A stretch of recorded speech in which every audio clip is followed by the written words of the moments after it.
Welcome back, All Sports West New York with Bob Kuczynski and my good friend Art Wander in studio. We've talked football. Let's change gears, talk hockey. Okay. Buffalo Sabres hockey. Okay. This month in the West New York Hockey Magazine, which I'm a part of with Steve Manson, I did a great interview with Ted Nolan. And we talked about he thought the team is where it needed to be.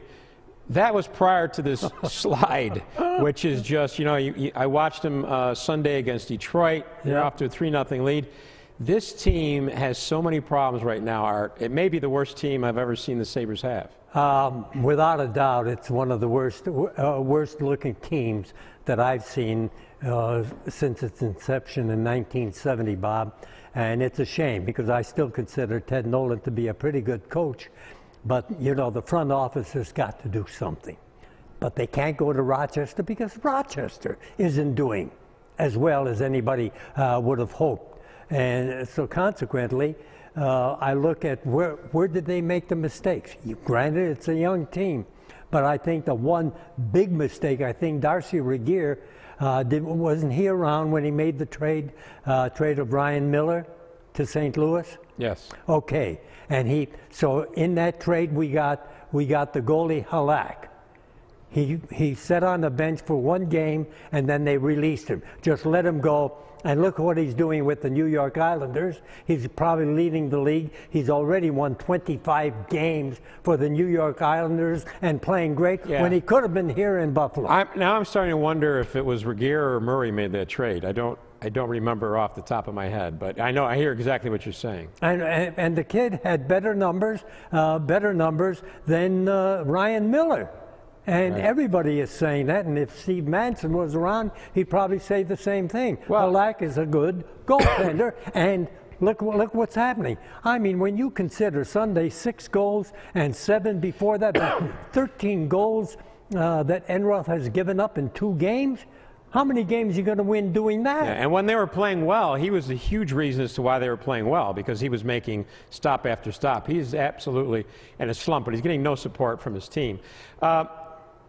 There's talk. Mike Harrington wrote a great article on Sunday in the Buffalo News about this team, whether they're really tanking or not, and talked about not bringing some of the youngsters up from Rochester to help the current team. And that the goal seems to be you want to get Connor McDavid. And so if that's what you want to do, why worry about losing? But on the other hand, the integrity of the game, the integrity of the team, the franchise, to lose this many games and to not try to help yourself begs the question as to, is this the right way to go? A good week ago, I wrote a column for your website, All Sports WNY, doing the same thing. It was titled, "Who Do You Root For When the Sabres Play?" And it's a very, very simple mathematical thing. They've got to finish last or second to last. Right now they're tied with Edmonton, but Edmonton has the tiebreaker. So in essence, Buffalo is the worst team in the National Hockey League right now. I hope it'd end tomorrow. Take the draft next week, pick up McDavid, and if they get the second pick, then they'll go after Eichel. Either one of those guys would be great in Buffalo. And remember, now this is going to be a talent-rich draft, Bob. So consequently, Buffalo has 3 first-round draft picks. And so they're going to get some good players. Right. But don't expect the other two. Connor McDavid would help this team. Don't expect the other guys drafted in the first round to help the team immediately. Why? Because Reinhart wasn't able to do it either. Yeah, why? He's too young. Yeah, and look what he's doing. I mean, he's too young. All they asked him to do was bulk up. So if he puts on a little muscle, McDavid would have to play. If he ate dinner at your house for the Super Bowl with all that food, shrimp gives you all that muscle. So I'm waiting. I don't know if I'm overly disappointed when they lose because I'm such a big fan of Teddy Nolan. And a lot of the guys that all of a sudden they're losing a lot of heart. Night before last, to blow a 3-0 first period lead, That would never have happened during the LaFontaine days. Right.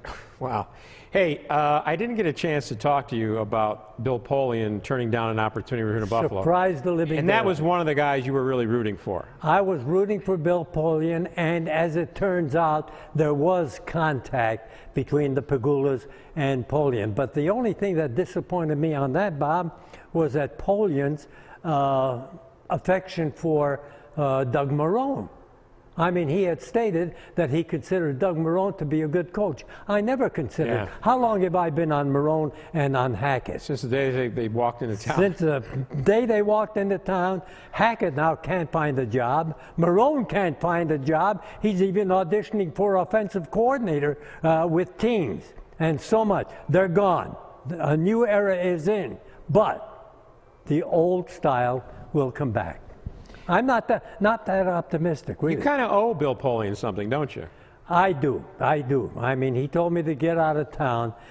He was the #2 guy that helped advance my career. You were the first because you interviewed me when I was on that little tiny station, WGKT, and then Polian when he told me to get out of town. But I didn't tell you to get out of town. No, you said keep it up. He went another direction, but it helped you quite. Actually, probably helped you more than I helped you because everybody wanted to know who this guy was. His statement was, and that guy on 1400 AM. I think that was the Yep. And everybody wanted to know who that guy was on 1400 AM, and they looked for you. And that's when the Rich family says, bring him over to WGR and look at ratings went sky high. The rest is history. Of course it is. Yeah. But as far as the Sabres are concerned, you know, I feel badly for them because I remember the good old days when they really were contenders. But right now, they're in bad shape. Artie, we're out of town, but I'm glad you reminded me how much I helped your career because it's funny that I still wasn't invited to any of your Super Bowl bashes.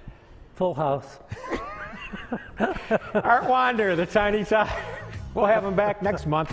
Until then, let's take a break because we're going to come back and promote ACC basketball right after this on All Sports Western New York.